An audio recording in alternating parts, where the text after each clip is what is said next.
অথবা টেকনিক, যে টেকনিক অবলম্বন করে কি হয় এনিম্যাল অথবা পোল্ট্রির প্রোডাকশনটা বাড়ানো হয়। আচ্ছা, এটাকে টোটাল 4টা ভাগে ভাগ করে, ব্রিডিং সিস্টেমটাকে ব্রড সেন্সে 4টা ভাগে ভাগ করে। অনেকগুলো যেমন ক্রস ব্রিডিং, আউট ব্রিডিং, এদের কিন্তু আবার টাইপস আছে। শুধু পিওর ব্রিডিং এর কোনো সাব ক্লাস নেই, কিন্তু ক্রস ব্রিডিং, আউট ব্রিডিং এবং ইনব্রিডিং এর প্রত্যেকটারই আবার বিভিন্ন প্রকারের টাইপস আছে অথবা সাব টাইপস আছে।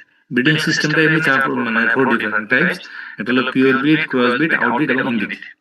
আচ্ছা, এর ভিতরে ক্রস ব্রিড, আউটব্রিড এবং ইনব্রিডের অনেক প্রকার সাব টাইপস আছে আর কি। পিওর ব্রিডের কোনো সাব টাইপস নাই, পিওর ব্রিডটা আমরা বলি।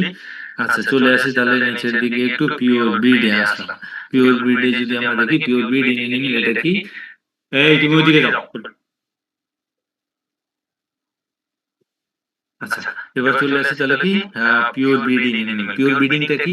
মেটিং animals that are belong to the same breed and have a long line of the ancestor with the uniform characteristics. মানেটা হলো কি যে মানে kingdom, phylum, class, order, family, genus, species, species আছে না, এই একই স্পেসিসের একই গ্রুপের স্পেসিসের মধ্যে যখন ব্রিডিং করা তখন সেটাকে বলা হয় পিওর ব্রিড। আমি বর্ণনাতে যা মানে একটা ফিগারে আছে, খেয়াল করে দেখো এই ফিগারের দিকে। পিওর ব্রিডিং ইন অ্যানিমেল মানে selective mating of the same breed, মানে একই মানে একই স্পেসিসের অন্তর্ভুক্ত যতগুলো অ্যানিমেল অথবা পোল্ট্রি অথবা মানে কোনো মানে পশু থাকবে, এদের মধ্যে যখন তুমি ব্রিডিং করাবা, এই যে খেয়াল করে দেখো পিওর ব্রিড প্যারেন্টস, তার মানে একই জাতের কিন্তু ওই যে দুইটা জার্সি টাইপের সম্ভবত আর কি, তাই না? এই দুইটার মধ্যে যখন ক্রস করাবা অফস্প্রিংটাও তুমি জার্সি পাবা। এদের ভিতরে যখন আবার ক্রস করাবা আবার তুমি এই একই রকমের জিনিস পাবা। এটা একই ভাবে খেয়াল করে দেখো পিওর ব্রিড প্যারেন্টস, এদের মধ্যে ক্রসিং করলে এটা পাবা, আবার এটা ফার্দার ক্রসিং করলে তুমি এই জিনিসটা পাবা, তাই না? তার মানে এটা হলো তোমার কি পিওর ব্রিড, মানে বাবা মা যেরকম ছেলে মেয়ে ওই রকম, ছেলে মেয়ে থেকে আবার ছেলে মেয়ে মানে নাতি পোতা একই রকম, পিওর ব্রিড, এদের কোনো ভেজাল নাই। সামারিটা হলো, এটার জিস্ট পয়েন্টটা হলো কি যে এটা হবে তোমার ইসের মধ্যে একই স্পেসিসের অন্তর্ভুক্ত এনিমেলগুলোর মধ্যে যখন তুমি ব্রিডিং করবা, এই বিষয়টা মনে রাখতে হবে। এখন এই জিনিসটা সাধারণত করা হয় কখন, ধরে নিয়ে যে কোনো একটা মানে স্পেসিসের কিছু কিছু এনিমেলের মধ্যে ভালো কিছু বৈশিষ্ট্য আছে, ওইগুলোকে আরো ধরে রাখার জন্য বা ফিক্সড করে দেওয়ার জন্য তখন এই ক্রসিংটা করা হয়। খেয়াল করে দেখো, the main goal is to produce offspring. এর উদ্দেশ্যটা, অবজেক্টিভ অফ দ্য গোলটা কি, that consistently inherit the desired traits of the breed, মানে কিছু কিছু ট্রেটস বা বৈশিষ্ট্যগুলোকে তুমি কনসিস্টেন্ট করে রাখবা বা তুমি ধরে রাখবা, ঠিক আছে?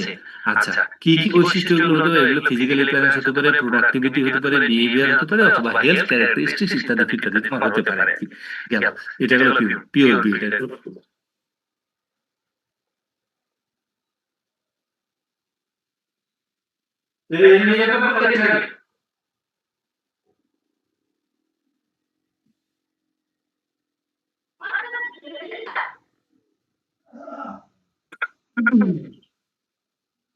আচ্ছা, গেল পিওর ব্রিডের ডেফিনেশনটা আমরা একটু জানলাম। এখন চলে যাব আমরা তাহলে কিসের মধ্যে, পিওর ব্রিডের মানে ফিগার তো আমরা দেখলামই, এর অ্যাডভান্টেজ এবং ডিসঅ্যাডভান্টেজ জানবো। অ্যাডভান্টেজ এবং ডিসঅ্যাডভান্টেজ গুলো একটু জাস্ট খালি মানে বানায় রাখার চেষ্টা করবো, কিন্তু ঠান্ডা মাথায় চিন্তা করবো যখন তুমি অ্যাডভান্টেজ এবং ডিসঅ্যাডভান্টেজ গুলো রাখবা, দেখি যে সে এর এর কাতারে বা এই লাইনের মধ্যে বা এর সাথে কম্পাটিবল কিনা।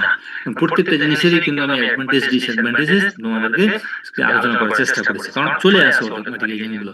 অ্যাডভান্টেজ কি, জেনেটিক ইউনিফর্মিটি, যেহেতু একই স্পিসিসের মধ্যে তুমি একই জাতের স্পিসিস মানে স্পিসিস অ্যানিমেলের মধ্যে ক্রস করাবা, দেওয়ার হলো কি এদের মধ্যে যে সমস্ত বৈশিষ্ট্য আছে একদম পার্মানেন্টলি ফিক্সড হয়ে যায়। Ensure animals with consistent traits, যেমন সাইজ, কালার, প্রোডাক্টিভিটি ইত্যাদি এগুলো ফিক্সড হয়ে যায়। তারপরে হলো অফস্প্রিং, 2 নম্বর যেটা প্রেডিক্টেবল পারফরম্যান্স। তুমি বলতে পারবা যে এই দুটো অ্যানিমেলের মধ্যে ক্রস করালে যে অফস্প্রিং হবে তার অফস্প্রিং এর মধ্যে কি কি বৈশিষ্ট্য থাকতে পারে।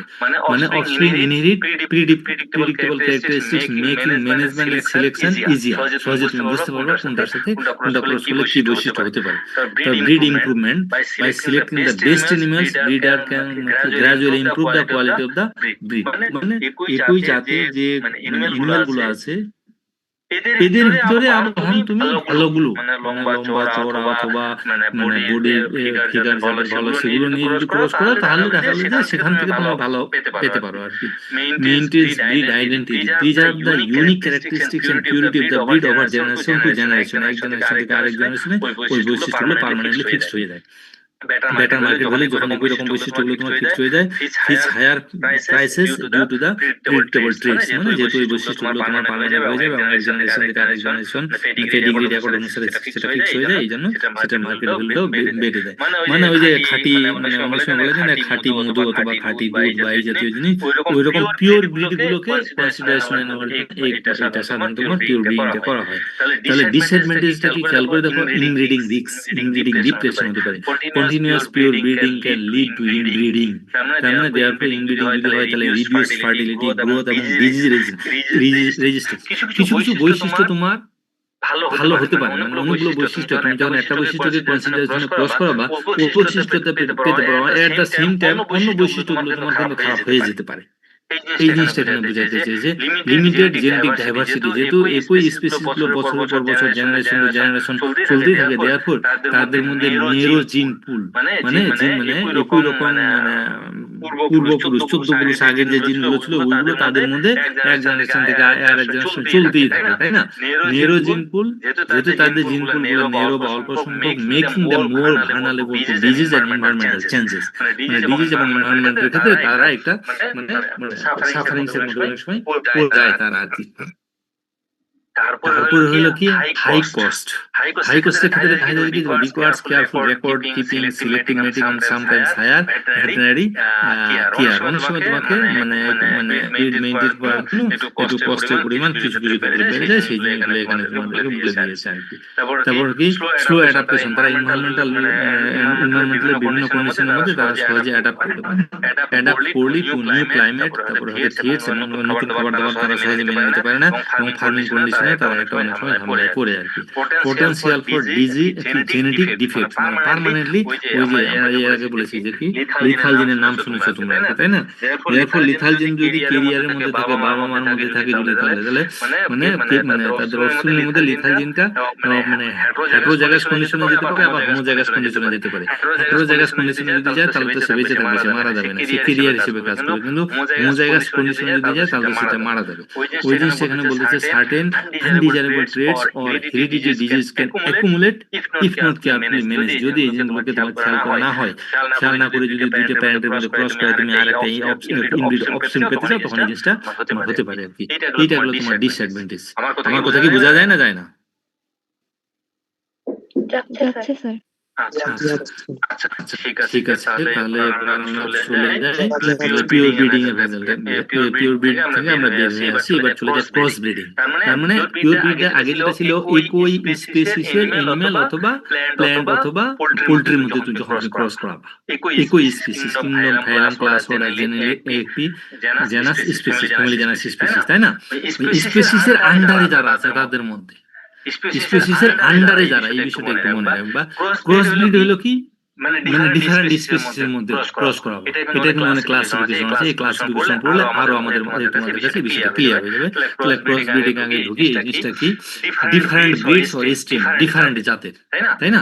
ডিফারেন্ট জাতের এগুলোর মধ্যে তুমি ক্রস করাবা or stream to combine desirable traits from both parental line অথবা প্যারেন্টাল লাইন। দুইটা প্যারেন্টের বৈশিষ্ট্যগুলো একসাথে নিয়ে আসবে, কিন্তু সেটা আলাদা আলাদা জাত হতে হবে আর কি, আলাদা আলাদা স্পিসিস থেকে হতে হবে। আবার আরেক জায়গায় সংজ্ঞা দিয়েছে কি to produce offspring that have superior characteristics compare to their parents. দুইটা প্যারেন্টের মধ্যে ক্রস করাবা, এই প্যারেন্টে একটা বৈশিষ্ট্য ছিল, আরেক প্যারেন্টে অন্য আরেকটা বৈশিষ্ট্য ছিল, দুইটার মধ্যে ক্রসিং করে তুমি যে অফস্প্রিং বাড়া, ওই অফস্প্রিং এর মধ্যে দুইটাই বৈশিষ্ট্য তোমার চলে আসবে। এবং অফেন মানে এই যে যখন দুইটা প্যারেন্টের বৈশিষ্ট্যগুলো অফেনের মধ্যে চলে আসে, তখন সেটাকে বলা হয় কি হেটেরোসিস অথবা হাইব্রিড ভিগর, তাই না? হেটেরোসিস আমরা বাচ্চা কাচ্চা মায়ের চেয়ে, বাপ মার চেয়ে যখন ভালো বৈশিষ্ট্য সম্পন্ন হয়, ভালো বৈশিষ্ট্য সম্পন্ন হয়, তখন সেটাকে বলা হয় হেটেরোসিস অথবা হাইব্রিড ভিগর। কিন্তু মানে কনসেনগুইনাস ইন্ডিভিজুয়ালস মানে ক্লোজলি রিলেটেড অফস্প্রিং এর মধ্যে যখন তুমি ক্রস করাবা, যেমন ওই যে একই জাতের যেটা আমরা পিওর ব্রিড দেখলাম, তখন হলো কি অনেক সময় কি তাদের F1 এর বৈশিষ্ট্যটা প্যারেন্টস এর চেয়ে কমে যায়, তখন সেটাকে বলা হয় ইনব্রিডিং ডিপ্রেশন। যাক ইনব্রিডিং নামে আর একটা ইয়ে আছে, এই যে ব্রিডিং সিস্টেমের, ওটাতে আমরা পরে আসবো নি। তোমরা ক্রস ব্রিডিং কি, এটা আমরা দেখলাম। এবার চলে যাব advantages of the cross breeding, সুবিধা অসুবিধা আমরা জানবো, তাই না? ওই যে আগে বলেছি হাইব্রিড ভিগর, তারপরে show often show improved growth rate, fertility, survivability and the overall performance. অনেক সময় প্যারেন্টস যে তারা ভালো দেখায়, ইমপ্রুভ প্রোডাক্টিভিটি, মানে হায়ার মিল্ক প্রোডাকশন হতে পারে, বেটার মিট কোয়ালিটি হতে পারে, অথবা গ্রোথ রেটও তোমার ভালো হতে পারে। এনহান্সড অ্যাডাপ্টিবিলিটি, তারা সহজে মানে ভার্সেটাইল অথবা চেঞ্জিং এনভায়রনমেন্টে সহজে তারা অথবা ক্লাইমেটিক কন্ডিশনে তারা অ্যাডাপ্ট করতে পারে আর কি, তাই না? অথবা বিভিন্ন প্রকারের খাবার দাবার খেয়ে দিয়ে তারা বড় হতে পারে। অ্যাডাপ্টেবিলিটি তাদের ভালো। ডিজিজ রেজিস্ট্যান্স, তার মানে কি হয়, এক কথায় পিওর ব্রিডে যে অ্যাডভান্টেজেস গুলো দেখছিলাম ওই জায়গায় এগুলো কিন্তু সেটা উল্টে গেছে আর কি, তাই না? ডিজিজ রেজিস্ট্যান্ট হবে, activity stronger resistant to disease and parasites, তাই না? Optimised page, by choosing parent breeds carefully farmers can combine desirable traits. মানে একই কথা বলতে চাইছে যে না যে একটা গরু খাবার দাবার খায় ভালো, তাই না? তার মিল্ক প্রোডাকশন কম, আর একটা গরু মানে খাবারের ক্ষেত্রে সে একটু চুজি, মানে এইটা খাবে না, ওইটা খাবে না, এইটা খাবে না, এরকম যখন দেখে, কিন্তু তার মানে মিল্ক প্রোডাকশনটা ভালো। তখন এই দুইটার মধ্যে যখন ক্রস করাবা, তখন এদের দুইটা ট্রিটস তোমার F1 এর মধ্যে অনেক সময় চলে আসে, যে F1 যেটা হবে সে খাবার দাবারও ভালো খায়, মিল্ক প্রোডাকশনটা ভালো হয়। এটাকে বলা হয় কি optimised traits by choosing the parent breeds carefully. তুমি প্যারেন্টকে চুজ করবা, এই প্যারেন্টের সাথে এই প্যারেন্ট ক্রস করাবো, এই প্যারেন্টে এই ক্যারেক্টারিস্টিক্স আমার টার্গেট, এবং এই প্যারেন্টে এই ক্যারেক্টারিস্টিক্স টার্গেট, দুইটাকে নিয়ে আসবে। Farmers can combine desirable traits like high milk production from one breed and মানে কি tolerance from the another breed. তার মানে এখানে একটা एग्जांपल দিয়েছে যে একটা থেকে তোমার কি মিল্ক প্রোডাকশন বেশি হয়, আর একটা হলো কি গরম সহ্য করতে পারে, তাই না? কুরবানির সময় গরু কিনতে গেলে অনেক সময় গরু কিনে নিয়ে আসার পরে 2 দিন বা 1 দিন বাসায় রাখা লাগে। ওই যে মালিক আবার বলে যে স্যার ফ্যানটা একটু অন করে, যদি ফ্যান থাকে, না হলে স্ট্যান্ড ফ্যান না থাকলে, যদি সিলিং ফ্যান না থাকে, স্ট্যান্ড ফ্যান দিয়ে গরুটা একটু বাতাস দিয়ে নাকি, কারণ বাসায় তারা এইভাবে পালছি আমি। ঘটনা বুঝছে না, বোঝা নাই। এইরকম তাদেরকে অনেকে হিট টলারেট করতে পারে, অনেকে পারে না আর কি। গেল তাহলে ক্রস ব্রিডিং এর ডেফিনিশন করলাম আমরা, ক্রস ব্রিডিং এর অ্যাডভান্টেজেস করলাম। এবার তার ডিসঅ্যাডভান্টেজে চলে আসি। খেয়াল করে দেখো, যদি তুমি ক্রস ব্রিডিং করতে চাও, ক্রস ব্রিডিং এর মধ্যেই তুমি থাকলে আজীবন, তাহলে পিওর ব্রিড তোমার কি আস্তে আস্তে হারিয়ে যাবে, পিওর ব্রিড আর কিন্তু থাকবে না, তাই না? কোথায় বলতেছে continuous cross breeding may reduce the population of pure breed, pure ব্রিডটা তোমার নাই হয়ে যেতে পারে। ইনকনসিস্টেন্সি ইন অফস্প্রিং, মানে ওই যে পিওর ব্রিডিং এ যেরকম মানে তুমি বলতে পারবা দুইটা একই জাতের এনিমেলের মধ্যে ক্রস করলে F1টা তুমি কি পাবা, কিন্তু এই জায়গায় কিন্তু তুমি সেরকম বলতে পারবা না, তাই না? এটা ইনকনসিস্টেন্সি হয়ে যায় আর কি। may not always inherit the best traits uniformly. তুমি যে চাচ্ছ যে একটা হিট টলারেন্ট, আর একটা হলো কি milk high milk production, high milk production.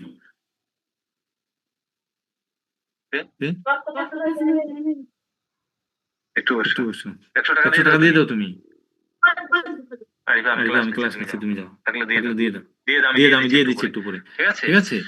আচ্ছা, কি জানি হলো এই জায়গায় আমরা যে জায়গায় ছিলাম কি ইনকনসিস্টেন্সি ইন দ্য অফস্প্রিং। তার মানে এটা একটি ভেরিয়েশন, তাই না? তুমি চাচ্ছ যে হাই মিল্ক প্রোডাকশন এবং হিট টলারেন্ট এই দুইটাকে একসাথে নিয়ে আসবা। অনেক সময় এটা নাও আসতে পারে, কপাল ভালো থাকলে অনেক সময় আসে। কারণ হলো এটা তোমার ফার্টিলাইজেশন হয় গ্যামেট প্রোডাকশনের উপর ভিত্তি করে আর কি। যে গ্যামেটটা ওভামকে ফার্টিলাইজ করবে, ওই গ্যামেটের মধ্যে যদি ওই ক্যারেক্টারিস্টিক্স বহনকারী জিন যদি থাকে, তাহলে ইজিলি কিন্তু চলে আসবে।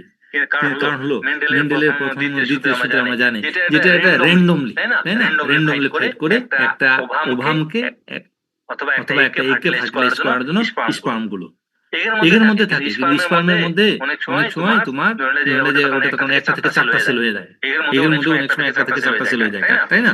এটা একটু ঝামেলা হয় অনেক সময়। তো management challenges require better feeding, housing and care. তোমাকে একটু মানে সতর্ক থাকতে হবে ম্যানেজমেন্টের ক্ষেত্রে আর কি।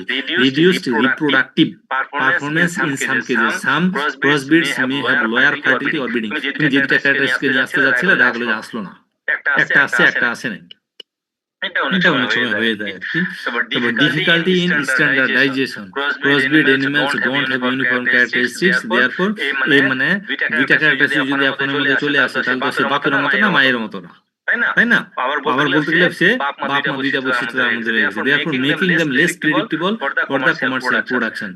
এটাই হলো তোমার কি তাহলে ডিফিকাল্টি ইন স্ট্যান্ডার্ডাইজেশন, যে এটা আনলাইক দ্য পিওর বিট, পিওর বিটের মতো তোমার এটা হয় না, আনলাইক দ্য পিওর বিটস, পিওর বিটের মতো এটা না। দেখো cross bred animals don't have the uniform characteristics, তার মানে ইউনিফর্ম ক্যারেক্টারিস্টিক যেমন তোমার ইসের মধ্যে পিওর বিটের মধ্যে ছিল, এটার মধ্যে সেটা নাই। তার মানে ক্রস ব্রিডিং এর ডেফিনেশন করলাম কি ক্রস ব্রিডের মধ্যে, তাহলে আমরা দেখলাম কি অ্যাডভান্টেজ দেখলাম, ডিসঅ্যাডভান্টেজ দেখলাম, ডেফিনেশন দেখলাম। আচ্ছা, তারপরে চলে যায় এই যে টাইপস আমি বললাম, তাই না? তার মানে ব্রিডিং সিস্টেমের আমরা টাইপ করতেছিলাম পিওর ব্রিড, ক্রস ব্রিড, আউটব্রিড এবং ইনব্রিড, এই চারটা ব্রড সেট, ব্রড ক্লাসিফিকেশন। এবং এর মধ্যে পিওর ব্রিডের কোনো ক্লাসিফিকেশন নাই, ক্রস ব্রিডিং এর ক্লাসিফিকেশন আবার এটা হলো 5 প্রকারের। 5 প্রকারের। এই যে পরীক্ষার জন্য তোমরা পারলে ই কইরো আর কি, এই যে এই একটা টেবিল দেওয়া হয়েছে, এই টেবিলটা থেকে একটা ক্লাস করবে, তাহলে মাথায় রাখতে সুবিধা হবে। আমি তো তোমাদেরকে এদিক ওদিক করে পড়াই ফেলতেছি, তোমাদেরকে তো মনে রেখে পরীক্ষায় লিখতে হবে। এই সামিউল, তাই না? না স্যার, ঠিক আছে, আপনি ঠিক আছে। আচ্ছা, অসুবিধা নাই, চলে যাই তাহলে। কি জানি আমরা 5 ডিফারেন্ট টাইপস, আমরা একটু এখান থেকে চলে আসি। খেয়াল করে দেখো যে মানে ক্রস ব্রিডিং এর টাইপস গুলো, তাই না? টু মানে একটা হলো টু ক্রস ব্রিড, মানে দুইটা স্পেসির মধ্যে তুমি ক্রস করাবা, তাই না? টু ডিফারেন্ট ব্রিডস এর মধ্যে ক্রস করাবা। যেমন হলো যদি এরকম তুমি ক্রস করাও, তাহলে হেটেরোসিস তুমি পেতে পারো অপশনের মধ্যে, অথবা বি ফার্ম, মানে একটা एग्जांपल দিয়েছি, যেমন হলো কি যে কি হলস্টেইন, তাই না? এটা হলো মানে হলস্টেইন, এটা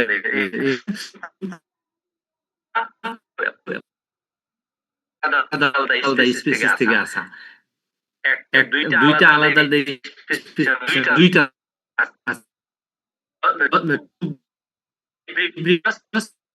মধ্যে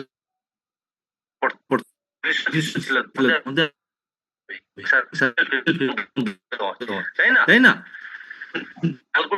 এটা নিয়ে যখন ঘাটাঘাটি করে দেখলাম আমি, এই জায়গায় যে জিনিসটা ওনারা বলতে চেয়েছে, একটা ওই ফিগারের ক্ষেত্রে যায়, ওই যে 3 ব্রিড ক্রস, খেয়াল করে দেখো এখানে ব্রিড এ, ব্রিড বি, ব্রিড সি আছে, তিনটাকে একসাথে ক্রস করে দিয়ে তুমি এফনটা পাবা না। এটাকে সাধারণত করা হয় কি, ব্রিড এ এবং বি কে ক্রস করানো হয়, এ এবং বি কে ক্রস করানোর ফলে যে এফ1টা পাবা, ওই এফ1 এর সাথে ব্রিড সি কে ক্রস করানো হয়। ক্রস করার পরে তারপরে যে তুমি এফ1টা পাবা, সেটা হলো তোমার 3 ব্রিড ক্রস, তাই না? আমি আরেকটা এক জায়গা থেকে যে জিনিসটা পেলাম, খেয়াল করে দেখো, এটাকে অনেক সময় টার্মিনাল ক্রসও বলে আর কি।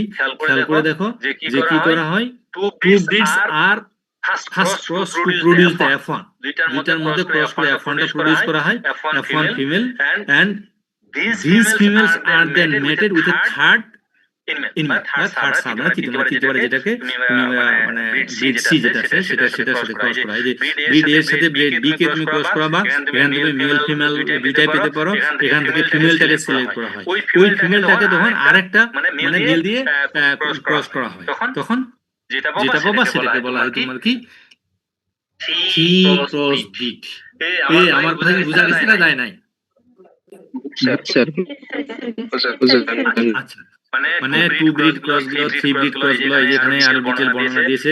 Involve 3 different breeds in a planned sequence planning করে ক্রস করা হয়, often used in pig, poultry and big industries, তাই না? আচ্ছা, তারপরে গেল। আচ্ছা, এটা বারবার বুঝতে মেইন জিনিসটা বোঝা হয়ে গেছে আর কি। ফর ইওর ইনফরমেশন দিয়েছি, এটা সিটের মধ্যে নাই, জাস্ট বোঝার জন্য দেওয়া হয়েছে। তার মানে দুইটা টাইপস গেল। 3 নাম্বার টাইপস হলো ব্যাক ক্রস। ব্যাক ক্রস এর আগে আমরা পড়েছি, তাই না? F1 পাবা, F1 কে তুমি রিসিসিভ প্যারেন্টের সাথে ক্রস করাবা, তাই তো? এটা আমরা তো জানি।